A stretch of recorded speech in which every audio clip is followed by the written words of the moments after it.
सभी को जय श्री कृष्ण। आप सभी का पुनः एक बार स्वागत है हमारी एकादशी की कथा यात्रा में। पद्म पुराण के उत्तरखंड में राजा युधिष्ठिर एवं भगवान श्री कृष्ण के मध्य का संवाद यह एकादशी की कथाएं हैं। पुनः एक बार राजा युधिष्ठिर ने पूछा, हे वासुदेव, मुझे यह बताइए कि वैशाख मास के कृष्ण पक्ष में किस नाम की एकादशी होती है और उसकी महिमा क्या है। जैसे आप सब जानते हैं, भारत के सौराष्ट्र प्रांत में चैत्र कृष्ण और भारत के उत्तर प्रांत में वैशाख कृष्ण माना जाएगा, तो इसमें कौन सी एकादशी आती है। तब भगवान द्वारिकाधीश ने जवाब दिया, सुनो राजन, वैशाख मास की या चैत्र मास कृष्ण पक्ष की एकादशी उसे वरुथिनी एकादशी कहा जाता है। यह एकादशी का व्रत इस लोक और परलोक में सौभाग्य देने वाला है। इसी वरुथिनी एकादशी के व्रत से मानधाता, धुंधुमार आदि अनेक महान राजाओं ने स्वर्ग लोक को प्राप्त किया है। 10,000 वर्षों तक तपस्या करने का फल वरुथिनी एकादशी के व्रत करने से प्राप्त होता है। अब यहाँ भगवान दानों की महिमा, कौन सा दान श्रेष्ठ है उसकी महिमा बताते हैं। तो कहते हैं, घोड़े के दान से हाथी का दान, हाथी के दान से भूमि दान, भूमि दान से तिल का दान, तिल दान से स्वर्ण दान और स्वर्ण दान से बढ़कर भी अन्न का दान होता है, क्योंकि अन्न देवता, पितर, मनुष्य सबको तृप्ति प्रदान करता है।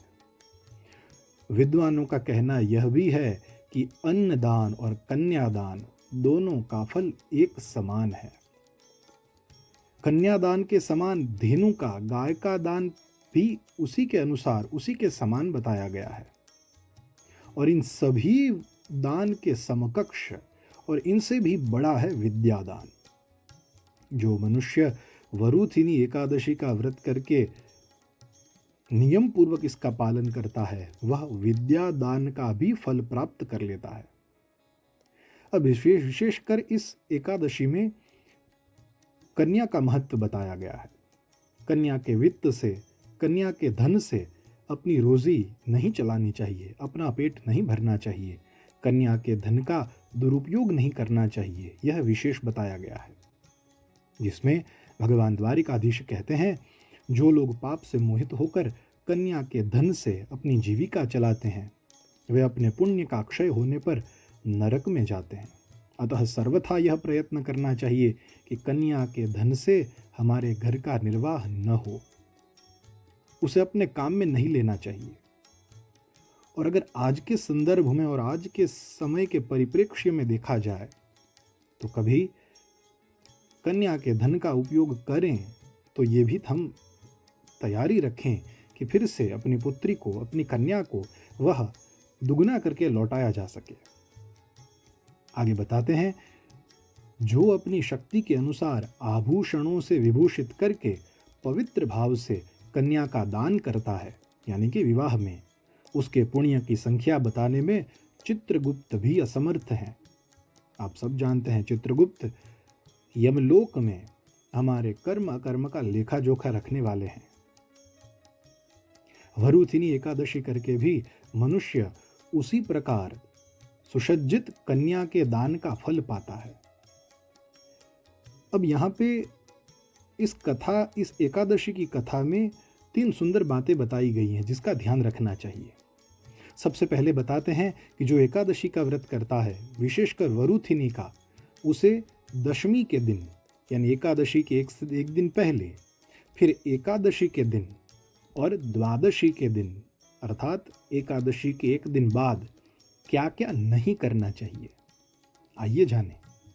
तो बताते हैं कि जो व्रत करने वाला वैष्णव पुरुष दशमी तिथि को कांस, यानी कि कांसे का बर्तन, उड़द, मसूर, चना, कोदो, शाक, मधु, शहद, पराया अन्न, 2 बार भोजन और मैथुन, इन 10 वस्तुओं को दशमी के दिन त्याग कर देना चाहिए।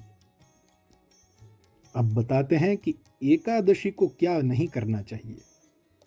एकादशी को जुआ खेलना, नींद लेना, पान खाना, दातून करना, दूसरे की निंदा करना, चुगली खाना, चोरी करना, हिंसा, मैथुन, क्रोध और असत्य भाषण, ये 11 वस्तुएं एकादशी के दिन नहीं करनी चाहिए। वैसे तो कभी नहीं करना चाहिए, लेकिन एकादशी का विशेष महत्व बताया। अब द्वादशी के बारे में कह रहे हैं।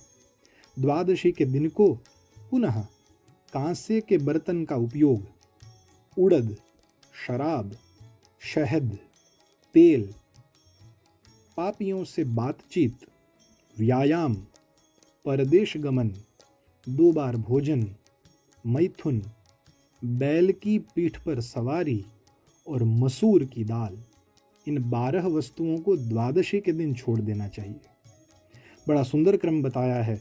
दशमी के दिन 10 वस्तुएं, एकादशी के दिन 11 वस्तुएं और द्वादशी के दिन 12 वस्तुएं छोड़ देनी चाहिए। भगवान श्री कृष्ण कहते हैं युधिष्ठिर से, राजन, इस विधि से वरुथिनी एकादशी की जाती है।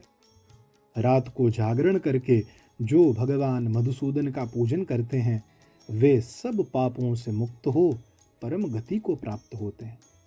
अतः पाप भीरु मनुष्यों को पूर्ण प्रयत्न करके इस एकादशी का व्रत करना चाहिए।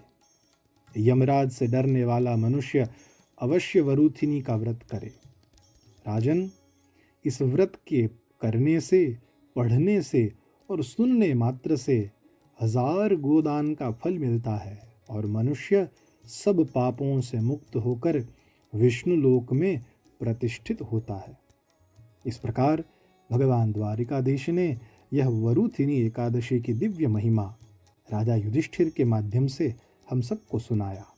हम भी यथा प्रयत्न एकादशी का व्रत करें। सभी को जय श्री कृष्ण। ऐसी ही कथाओं के लिए, अन्य जानकारी के लिए हमारे साथ जुड़े रहिए। सभी को जय श्री कृष्ण।